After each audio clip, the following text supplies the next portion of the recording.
Hi everyone, welcome to IS Baba.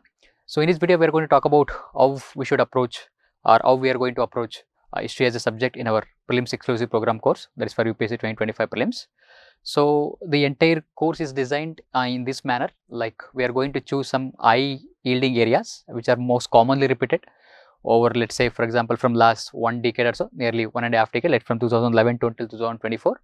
So most of the high yielding areas which is covered in UPSC, and that is the reason UPSC PYQs become so important. So we are going to take that PYQs approach majorly, because sometimes we have seen, and also we will see in this particular video also, so how the PYQs the themes keeps on getting repeated. So we are going to give massive importance to the repeated high yielding areas. That is one area that we are going to focus on. And also there are certain areas which are not been touched by UPSC, that is not been asked as a question. So that areas will also be covered. So that is so, and at the same time, whichever the current affairs topics which are there in history, and also some of the questions that is previous years that have been asked. So that are also on the base of current affairs only. Now we are going to talk about more upon that, how current affairs plays a massive important role in history as a subject, and in history prelims preparation also, that we will talk about in another video. But overall, the prelims exclusive program, it based upon that is to give value to the students on the basis of we can say choosing some repeated topics, so that they can concentrate more upon those repeated topics, because nearly we can say, if not all of them, nearly most of the times questions will get repeated from the previous year themes itself only. Not exactly the same question will be asked, but something out of that particular questions can be asked too. So that we will see one topic we will try to understand in this particular video. So this is how we choose topics for prelims exclusive program, that is the yielding topics and most repeated ones. And after every topic, after the class happens, that we are going to solve those topics. We are going to solve all the PYQs from 2011 to 2024. That I personally believe that we will solve from 2011 to 24 without any fail. If you want, you can go beyond also, but because of the paucity of the times in the classes, and I will be taking from 2011 to 2024 after every topic, whatever the questions that has been asked, and we are going to solve it here, including art and culture, okay, then again ancient, medieval, as well as modern too, and even giving importance to gray areas, because we have to be mindful of the fact that most of the times the topics get repeated. At the same time, we shouldn't be complacent about the areas which are not been asked. So we should give importance to those areas also. Okay, so we can take one example, like recently, I think since 2021, I think Indian government has declared November 15th as we can say Tribal Pride Day, that is Janjatiya Gaurav Divas, and that is the birth anniversary of, we can say, Birsa Munda. Okay, so is a revered leader in our eastern part of the country, particularly in Jharkhand region.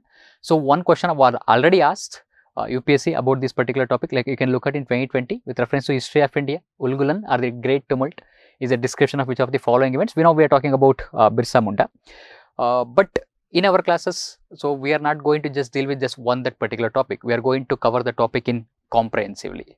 Okay, at the same time, we are giving importance to some of the topic that is covered in this particular answer options also. Sometimes, because there was a question that was asked about Indigo Revolt also, twice that questions have been asked, and Mappila Rebellion, I think whatever the answer options will be there, those topics will also be covered in the classes. Okay, so because sometimes the questions can be made out of this particular answer options itself only, the themes can get repeated too. So how we should approach this particular as a topic, because it's already question has been asked. At the same time, because it's been in news also, because one program is also has been launched with respect to tribal welfare. So that is the reason, that is probably this could be one more question we can say. So in the coming prelims, again, nobody can predict 100% of questions. So just a nudge, that is when you have a rules, when you have a rule based preparation, that this is the way we should prepare, and that is you can anticipating some kind of questions. So that is the I would say that is you will be much ahead of others. So now look at how we can approach this particular topic. We know this topic comes under tribal revolts. First, obviously, we have to talk about the causes of the tribal revolts. So what are the causes of tribal revolts? Whichever you take, any of the tribal revolts, there are many tribal revolts are there. If you get into any of the textbooks also, any other guidebooks, any of the resources you take, so many tribal revolts are covered, even hundreds of tribal revolts are there. But how we can approach all those tribal revolts, but it is not quite easy, and it's not quite reasonable to read all of them. At the same time, we have to give importance to, we have to find an approach, to make sure that all the topics are covered, at least in its entirety, if not all, most of them should be covered. Like how we can understand all those tribal revolts is that one, that is you take most of the tribal revolts, these are the common reasons. Okay, so now we are taking all the commonality in all the tribal revolts and bringing them at one place. That is, you take, we'll see in two examples, obviously. So because paucity of time, we can't take all the tribal revolts right now. So two topics we are going to discuss. One is Birsa Munda, and then again one more Cole's revolt, both of them from the same region that happened. So these are the common causes. You take that one. Okay, this is a smart approach we have to take while reading. You can't simply by heart take one by one and keep on memorizing such kind of things. So such kind of things are way of the past. Right now we should be a little bit more smarter. Hard working is also matter. At the same time, you have to work harder in a smart way. So look at any of the take tribal revolts. I'm not saying all the tribal revolts. Most of them will stem out of these particular reasons. Say like the colonialism, which Britishers brought, that made sure that the tribals became part of the mainstream society, and that come with a lot of exploitation and brought them under the colonialism. That's why I told you. At the same time, the Britishers started taxing tribal products. That is also one of the reasons for some of the tribal revolts. At the same time, they put restrictions on their way of life, and they led to conversions also, conversions policies of Christian missionaries of Britishers. And then at the same time, the introduction of the new we can say way of life, or we can say introduction of taxation on tribal products, because tribals were depending upon the forest products without paying any kind of taxation. But all of a sudden now the Britishers introduced taxation on them, put a restriction on their shifting agriculture. So it affected their basic livelihood, and they introduced new institutions into tribal areas, like they say money lenders, traders and revenue farmers. So all these people introduced into tribal areas, and that led to their exploitation.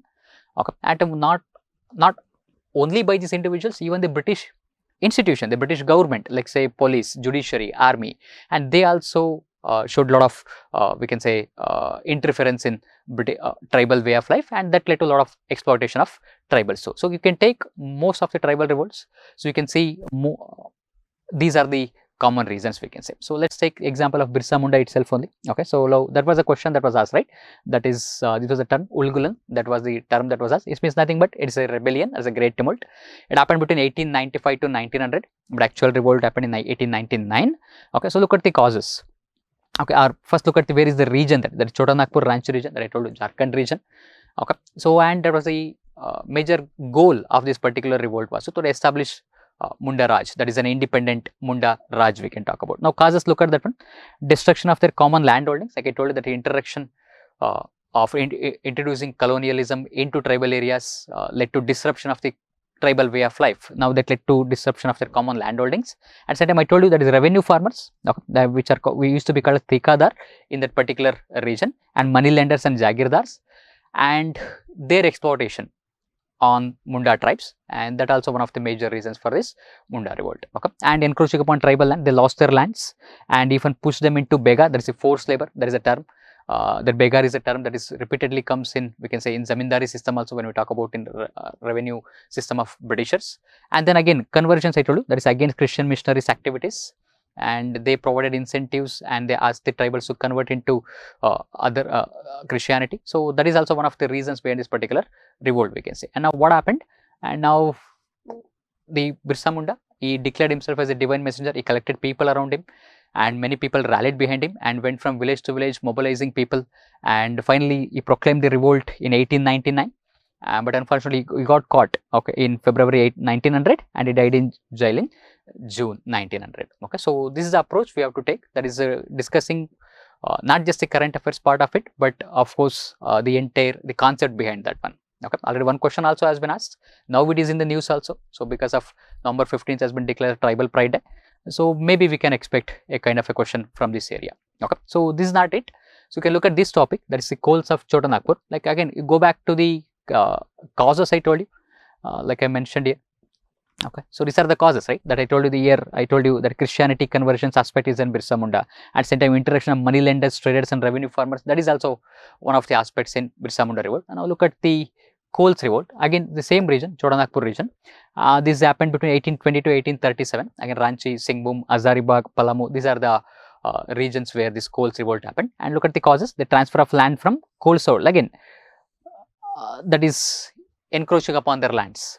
Okay. Again introduction of money lenders and their oppressive policies, and demanding more and more taxes. At the same time, we can say they caught tribals in the vicious cycle of debt also. Okay. And even British judicial and revenue policies. So these are the common causes. So these are 2 examples we can discuss over here. So that is it can be applied to all other tribal revolts also. So you can just look at whatever the common reasons, and you can also organize all the tribal revolts or peasant revolt on the basis of common reasons, where money lenders are exploitative, where British institutions are exploitative, and look at, you can make it tables around that one, year, the leader, at the same time what are the cause, who are the leaders, at the same time what happened after that particular revolt. So this is a smart approach you have to take. Okay, so in our prep program that we are going to give more importance to these kind of yielding areas, and we are going to cover those topics in this very comprehensive manner, including the answer options that is been asked in this particular previous questions also. Now look at, it can be an yielding area because already questions also has been asked, question was also asked in 2020, and now it is in news. One program is also has been launched, and now it could be a next year question also. Again, there is no guarantee that questions will come, that it could be. That is how you just have to anticipate. You have to keep on anticipating the questions on the basis of the repeated themes, at the same time focusing on the grey areas also. Okay. Just to complete on this one, the leader was Buddho Bhagat. They happened in 1831, but the overall rebellion happened in 1820 to 1837. At the same time, it led to violence also. Most of the tribal revolts are filled with violence, and Britishers had to mobilize their military, and then only order was been restored. Okay, so this is what we want to show in this particular short video. That is how we are going to approach our topics, and this is the same thing for ancient, medieval, modern, even in art and culture also. So we are going to solve all the questions from 2011 to 2024. So as the classes progressions, so see you in the classes. Thank you so much.